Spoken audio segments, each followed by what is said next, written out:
కాటమరాయుడు ఇప్పుడు ఎవరి నోట విన్నా ఈ పేరే. నిన్న కాటమరాయుడు రెండవ సాంగ్ రిలీజ్ అయింది.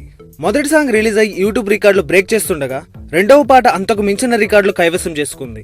ఇప్పటికే ఈ సాంగ్ 1.1 మిలియన్ వ్యూస్ రాగా 1 లక్ష లైక్స్ వచ్చాయి. ఇప్పుడు కాటమరాయుడు సంబంధించి సోషల్ మీడియాలో మరో ఫోటో షేక్ చేస్తుంది. పవన్ కళ్యాణ్ కొబ్బరి తోటలో ట్రాక్టర్ నడుపుతూ ఉన్న ఈ ఫోటో హల్చల్ చేస్తుంది. సోదరులుగా నటించే శివబాలాజీ, కమల్ కామరాజ్తో పాటు పవన్ కళ్యాణ్ ట్రాక్టర్ నడుపుతూ ఉన్న ఈ ఫోటో ప్రేక్షకులను విశేషంగా ఆకట్టుకుంటుంది. చూడడానికి పల్లెటూరి వాతావరణంలో పవన్ కళ్యాణ్ సింపుల్ గా కనిపించడంతో పవన్ కళ్యాణ్ అభిమానులకు పిచ్చెక్కిస్తుంది. ఇది ఇలా ఉండగా కాటమరాయుడు సంబంధించి రోజుకో పోస్టర్ రిలీజ్ చేస్తూ అభిమానుల్లో ఈ సినిమాపై ఉన్న అంచనాలు అంతకంతా పెంచేస్తుంది. తాజాగా పవన్ కళ్యాణ్ ఊర మాస్ గా దర్శనమిచ్చాడు. తెల్ల చొక్కా ధరించి చేతిలో రుద్రాక్షమాలతో పవన్ ఫోజ్ అదిరిపోయింది.